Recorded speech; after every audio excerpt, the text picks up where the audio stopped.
کوئی بھی ہو سکتی ہے، وہ بے تاثر لہجے میں مگر ملائمت سے بولا۔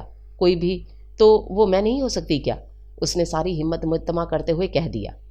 دانیال آفریدی چونکا اور پھر قدرے تحیر آمیز بے یقینی سے اس کی طرف دیکھا تھا، مگر بجائے خفیف ہونے کے وہ پورے اعتماد کے ساتھ کھڑی تھی۔ وہ لڑکی میں بھی تو ہو سکتی ہوں دانیال صاحب۔ مس ندا آپ؟ وہ گہری سانس بھر کر یوں مسکرایا جیسے کسی بچے کی نہایت بچکانہ بات سن لی ہو۔ ایک دو پل اس کی طرف دیکھتا رہا، پھر 2 قدم چل کر صوفے کی پشت کی طرف چلا گیا۔ میرا خیال ہے آپ نے یہ بات بے سوچے سمجھے کہہ دی ہے۔ اینی وے میں نے برا نہیں مانا۔ اس کا انداز سادہ اور قدرے پچکارنے والا تھا۔ ندا کے دل میں تیر پیوست ہو گیا۔ میں مکمل ہوش و حواس میں ہوں دانیال صاحب، اور بے حد سوچ سمجھ کر کہہ رہی ہوں، کیا میں اس قابل نہیں ہوں کہ آپ ندا بی بی؟ وہ ایک دم سنجیدگی میں اسے مزید بولنے سے ٹوکتے ہوئے بولا۔ یقیناً ہوش و حواس میں ہیں آپ، مگر سوچ سمجھ کر نہیں کہہ رہی ہیں۔ آپ جانتی ہیں میں 2 بچوں کا باپ ہوں، اور کتنا ایج ڈفرینس ہے ہم دونوں میں۔ میری نظر میں اس کی کوئی اہمیت نہیں، وہ دو بدو بولی، پھر قدرے خفیف سی ہو گئی۔ وہ خاصی ترس نگاہوں سے اسے دیکھ رہا تھا۔ سنہری آنکھوں کی تہوں میں غصے کی سرخی ابھر کر جمنے لگی تھی اور چہرے کے نقوش میں ناگواری جھلک آئی تھی۔ اس کی نرم ہتھیلیوں میں پسینہ پھوٹ نکلا، مگر وہ اب میدان میں کود ہی پڑی تھی تو شاہ سوار کو گرانا چاہتی تھی۔ وہ اپنے تمام تر ہتھیار آزما لینا چاہتی تھی۔ کئی لمحے کمرے میں گہرا سکوت رہا، پھر وہ ہنکارا بھر کر اس کے قریب آیا۔ تم ذرا وضاحت کرو گی کہ اتنا بڑا فیصلہ کیوں کیا تم نے؟ کس بات نے تمہارے اندر اس خواہش کو جنم دیا؟ اس نامعقول فیصلے پر روشنی ڈالنا پسند کرو گی؟ وہ اسے بغور جانچتے ہوئے بولا۔ اس کی آنکھیں اس کے چہرے پر تھیں، جیسے وہ اس کے اندر کا حال جان لینا چاہتا ہو اس کے چہرے سے، اور ندا عثمان کا چہرہ سفید پڑنے لگا۔ ایک پل میں 2 متضاد راستے سامنے تھے۔ کیا یہ اعتراف کر لے کہ اس فیصلے کا پس منظر آپ کی ذات، آپ کا اسٹیٹس ہے، یا پھر وہ یہاں بھی بچوں کی سیڑھی بنائے اور اپنے دوسرے فیصلے کو مناسب خیال کرتے ہوئے؟ وہ ابھی کچھ کہنا ہی چاہ رہی تھی کہ اس کی بھاری آواز ابھری۔ پہلی بات تو یہ ہے مس ندا کہ میں از خود شادی کا خواہش مند نہیں ہوں، مگر بچوں کی خاطر اور میرے خاندان والوں کے بڑھتے ہوئے اصرار نے مجھے عاجز کر دیا ہے۔ میرے اندر اب کوئی امنگ، کوئی خواہش نہیں ہے۔ میں اپنی روٹین لائف سے مطمئن ہوں، مگر المیہ یہ ہے کہ لوگ مطمئن نہیں ہیں، سو یہ تلخ گھونٹ مجھے لوگوں کو مطمئن کرنے کے لیے بھرنا پڑ رہا ہے۔ اب مجھے اس سے کوئی سروکار نہیں ہے کہ وہ کہاں سے اور کیسی لڑکی لاتے ہیں۔ میرے لیے بس اتنا چاہتا ہوں کہ وہ میرے بچوں کے لیے مخلص ہو۔ 1 منٹ، ہاتھ اٹھا کر اسے بولنے کے لیے پرتولتا دیکھ کر ٹوک دیا۔ مگر جہاں تک تمہارا تعلق ہے، تم میرے بچوں کی مس ہونے اور ان کی دوست ہونے کے ناطے میرے لیے قابل احترام ہو۔ میں نہیں چاہوں گا کہ تم کسی ایسی الجھن میں پڑو۔ تم ابھی کم عمر ہو، خوبصورت ہو، اچھے گھر کی ہو۔ تمہارے لیے تمہارے جیسا ہی بھرپور جذبوں سے پر ولولہ انگیز ساتھی ہونا چاہیے۔ تمہاری عمر ابھی ایسے جھمیلوں میں پڑنے کی نہیں ہے۔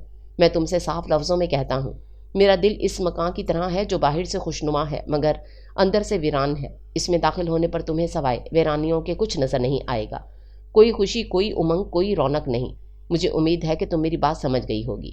اس نے اپنی بات کے اختتام پر اس پر سادہ سی نظر ڈالی، جیسے استاد سوال سمجھانے کے بعد شاگرد کو دیکھتا ہے، مگر ندا عثمان اس نالائق شاگرد کی طرح تھی جو کہتے ہیں نو سر پلیز۔ اس نے یہ تو نہیں کہا، مگر ہٹ دھرمی سے بولی، آپ سمجھ رہے ہیں میں آپ کی ان ساری باتوں کے بعد اپنا فیصلہ بدل لوں گی؟ ہونا تو یہی چاہیے۔ وہ اس کی پوری کھلی آنکھوں میں جھانک کر قدرے ترشی سے بولا، جبکہ وہ دھیمے سے مسکرائی، پھر ایک دم مسکراہٹ سمیٹ کر بولی، مگر ایسا نہیں ہے۔ فضا اور احمد سے میں دوری کا تصور بھی نہیں کر سکتی دانیال صاحب، وہ مجھ سے مانوس ہو نہ ہو، میں ان سے اٹیچ ہو چکی ہوں۔ ایسا لگتا ہے جیسے اب میں کہیں اور سکھ نہیں پا سکوں گی۔ اس کے لہجے میں آزردگی تھی، پھر یکدم صوفے پر بیٹھ کر دونوں ہاتھوں میں چہرہ ڈھانپ کر بلک اٹھی۔ دانیال آفریدی کے لیے یہ سچویشن خاصی حیرانی اور پریشانی کا باعث تھی۔ مس ندا آپ رو کیوں رہی ہیں؟ Please please. وہ گھبرا کر یہاں وہاں پانی کا جگ تلاش کرنے لگا، پھر تیزی سے باہر گیا، ڈائننگ ٹیبل پر رکھی بوتل سے پانی بھر کر لے آیا۔ اٹھیں پلیز اور یہ پی لیں، اگر اس کے ساتھ تھوڑا سا زہر بھی دے دیں تو زیادہ اچھا رہے گا سر۔ وہ سر اٹھا کر گلاس تھامتے ہوئے رندھی آواز میں بولی۔ تیر نشانے پر لگا تھا، وہ اونچا لمبا مرد سٹ پٹا کر رہ گیا۔ اس نوبت کا تو تصور بھی نہیں کر سکتا تھا کہ بچوں سے زیادہ وہ بچوں کے باپ سے اس حد تک قریب ہو چکی تھی۔ اس کی سمجھ میں نہیں آ رہا تھا وہ اس کو کس طرح سمجھائے۔ وہ خالی گلاس میز پر رکھ کر ٹیشو باکس سے ٹیشو نکال کر ناک رگڑتے ہوئے بولی، میں نے اب کبھی شادی نہ کرنے کا فیصلہ لیا ہے، اور سر اسے آپ میری جذباتیت نہ سمجھیے گا۔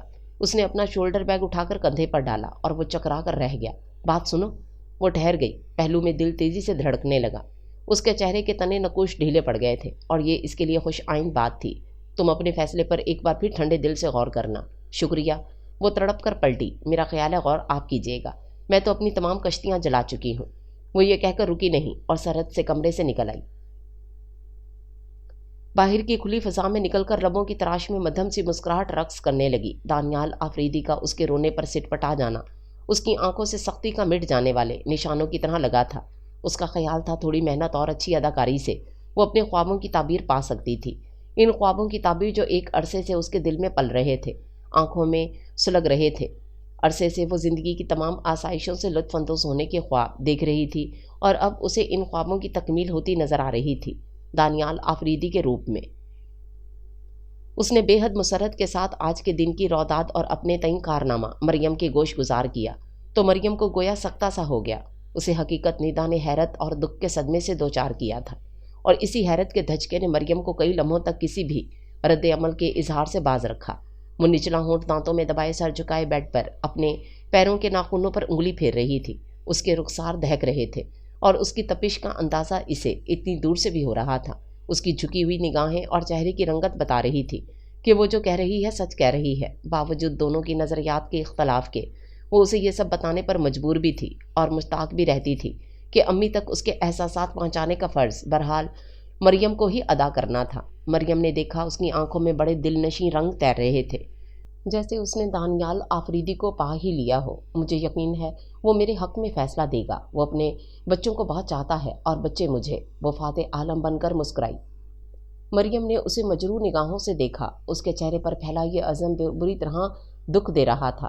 پتہ نہیں انسان اتنی پستی میں اتر کر اتنا مسرور کیسے ہو سکتا ہے۔ آپی، رفاقت وہی اچھی اور پائیدار ہوتی ہے جو دل میں طلب بن کر ابھرے، پسندگی کے راستے سے ہو کر منزل پر پہنچے۔ زبردستی اپنے خوابوں کی محض تکمیل اور تن آسودگی کے لیے دل کے تعلق نہیں جوڑے جاتے۔ اس میں محبت اور دوستی کی خوشبو نہیں ہوتی۔ یہ رفاقت جاں فضا نہیں ہوتی بلکہ اذیت بن جاتی ہے اور اس کے نتائج بھیانک ہوتے ہیں۔ آپ اس کے دشمن ہو، اس کے ہمدرد نہیں، حاسد ہو۔ اور وہ بھی مریم کو کینہ توز نگاہوں سے دیکھ رہی تھی، مگر مریم کو پرواہ نہیں تھی۔ وہ تو بس اس کا دامن اس آگ سے بچانا چاہ رہی تھی جو وہ عالم دیوانگی میں اپنے چاروں طرف دہکا رہی تھی۔ یہ سراسر حماقت ہے، نادانی ہے جو تم کرنے جا رہی ہو۔ تم شارٹ کٹ کے ذریعے آسودگیاں اور سارے خواب پا لینے کی خواہش کر رہی ہو۔ شٹ اپ مریم، شٹ اپ، اس کا ضبط بالآخر جواب دے گیا۔ اس کے لہجے میں بلا کی تلخی تھی جو آنکھوں میں بھی سمٹ آئی تھی۔ اگر مریم اسے سمجھانے اور اسے باز رکھنے کے بجائے اس کی کوششوں کو سراہتی، اس کے اس اقدام پر واہ واہ کر کے اس کا ساتھ دیتی تو وہ شاید بڑی عقیدت سے اس کا منہ چوم لیتی اور اپنی بردباری تک اسے ہی اپنا رہنما بنائے رکھتی۔ ایک عرصے تک ایسے ڈائیلاگ مجھے متاثر کرتے رہے ہیں، مگر اب میرے نزدیک ان کی اہمیت کوڑی کے بھی نہیں ہے۔ سسٹر، جب سامنے آسودگیاں دکھائی دے رہی ہوں تو غربت افلاس کی طرف پلٹنا کہاں کی عقل مندی اور دانائی ہے؟ اور تم مجھے محض اس لیے منع کر رہی ہو کہ مرتضیٰ سے بچپن سے مجھے منسوب کر کے مجھے پابند زنجیر کر دیا گیا ہے۔ تو ایسا نہیں ہے، میں خود کو قطعاً پابند نہیں سمجھتی۔ میرے نزدیک اس رشتے کی اہمیت کبھی نہیں تھی اور اب تو سوال ہی پیدا نہیں ہوتا۔ وہ بیڈ سے اٹھ گئی اور الماری سے اپنے کپڑے نکال کر صبح اسکول جانے کے کپڑے استری کرنے لگی۔ اس کا لہجہ قطعی بے لچک تھا، پتہ نہیں اس میں اتنی جرأت کہاں سے آ گئی تھی۔ اس کا لہجہ غیر متزلزل تھا جو اس کے پختہ ارادوں کا غماز تھا۔ گورنس مریم، وہ بھبک کر پلٹی۔ مریم تلخی سے ہنستی۔ یہی سچ ہے، کوئی سچ نہیں ہے۔ تم نجومی نہیں ہو کہ مستقبل کا حال ابھی سے جان گئی۔ اس نے تڑخ کر سر جھٹکا، پھر اس کے قریب آ کر بیٹھ گئی۔ تم کتنی ہی کوشش کر لو، مجھے میرے ارادوں سے باز نہیں رکھ سکتی۔ اس نے مریم کی آنکھوں میں جھانک کر کہا، جانتی ہوں، مگر بہن ہونے کے ناطے تمہیں کسی تباہی سے خبردار کرنے کا حق تو رکھتی ہوں نا۔ وہ دل گرفتگی سے بولی تو لمحہ بھر ندا اس کے چہرے کو ایک ٹک دیکھتی رہی اور پھر گہری سانس بھر کر وہیں زمین پر بیٹھ کر دونوں ہاتھوں میں سر تھام لیا۔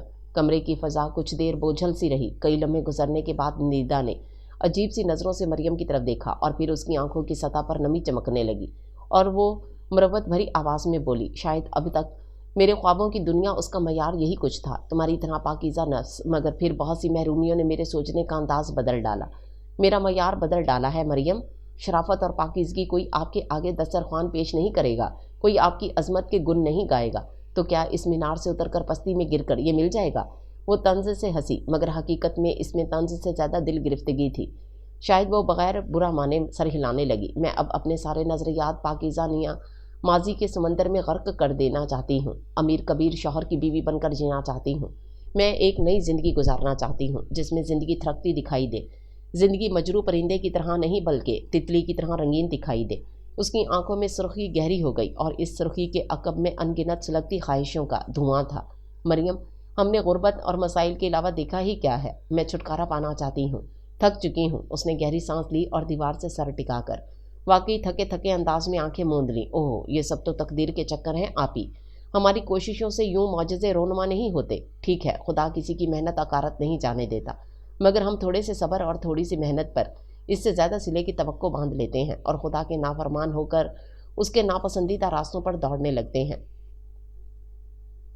یہ نہیں سوچتے یہ راستے ہمیں ہی نقصان پہنچائیں گے۔ مریم نے اس پر ترہم بھری نگاہ ڈالی۔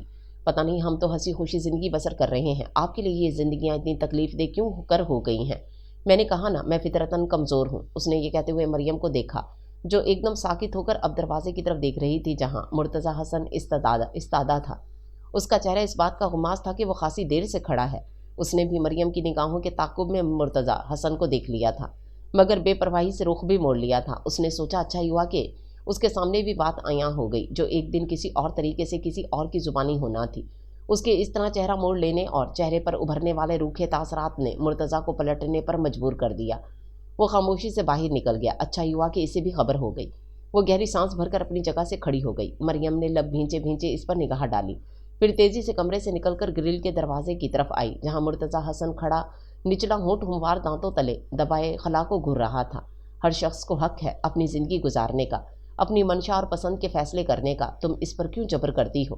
وہ کم فہم یا کم سن تو نہیں ہے۔ وہ مریم کی موجودگی محسوس کر کے آہستگی سے ایڑیوں کے بل پلٹا۔ پتہ نہیں اسے خود کو لمحہ بھر میں سنبھالنے میں کمال حاصل تھا یا پھر یہ ایسے خدشات بہت پہلے اس کے اندر آہٹ دیتے ہوئے چلے آ رہے تھے، اور شاید ایسا ہی تھا۔ مریم نہیں جانتی تھی کہ وہ کئی بار اسے دانیال آفریدی کے بنگلے کی طرف کوشاں کوشاں جاتے دیکھ چکا تھا۔ اس نے گہری سانس بھر کر اپنے ٹراؤزر کی جیبوں میں ہاتھ ڈال کر کمرے کے بند دروازے کو دیکھا اور پھر مریم کو۔ تم اسے کیوں اس رشتے پر راضی کرنے پر تلی ہوئی ہو جس کو وہ… مریم نے اس کی بات کاٹ دی۔ اگر مجھے 1% بھی یقین ہوتا کہ اس نے جو فیصلہ کیا ہے وہ اس کے حق میں بہتر ہے اور دانیال آفریدی برضا و رغبت اسے شادی پر آمادہ ہے تو میں اسے بالکل نہ روکتی، بلکہ سچ تو یہ ہے کہ اگر وہ اس میں دلچسپی رکھتا تو میں بہن ہونے کے ناطے اس کی ہمنوا ہو جاتی، اس کی اس سرگرمی میں اس کا ساتھ دیتی، چاہے آپ ہرٹ ہوتے، مگر میں اس کی خوشی کے لیے اپنی جان پر بھی کھیل جاتی۔ مگر ایسا نہیں ہے۔ وہ گرل کے پھولوں میں انگلیاں پھنسائے شدید کرب سے بولی۔ تمہاری سچائی اچھی لگی۔ وہ گرل سے پشت ٹکا کر اس کے چہرے پر نظریں ٹکائے پھیکے سے انداز میں ہنس دیا۔ مگر مریم عثمان، وہ سچی تو کہتی ہے، تم کوئی نجومی تو نہیں ہو کہ اس کا مستقبل تمہارے سامنے عیاں اور روشن ہے۔ عیاں ہی تو ہے سب کچھ۔ وہ گرل پر جمی گرد کی ہلکی سی تہہ پر انگلی پھیرنے لگی۔ سب کچھ عیاں ہے، کچھ بھی تو نہا نہیں۔ اس کی آواز پست اور بکھری ہوئی تھی۔ پھر مرتضیٰ کی اٹھی ہوئی نگاہوں سے نظریں کتراتے ہوئے بولی، اس کا مقصد حیات صرف دولت کا حصول ہے، چاہے وہ کسی طرح حاصل ہو۔ اسے دانیال آفریدی سے زیادہ اس کی کار کوٹھی نے اپنے سحر میں جکڑ لیا ہے، اور جو رشتہ اتنی ناپائیدار بنیاد پر استوار کیا جائے وہ کیسے اٹوٹ اور مضبوط مستقبل کی ضمانت ہو سکتا ہے؟ تم واقعی بہت سمجھدار ہو، مگر بہرحال غیب داں نہیں۔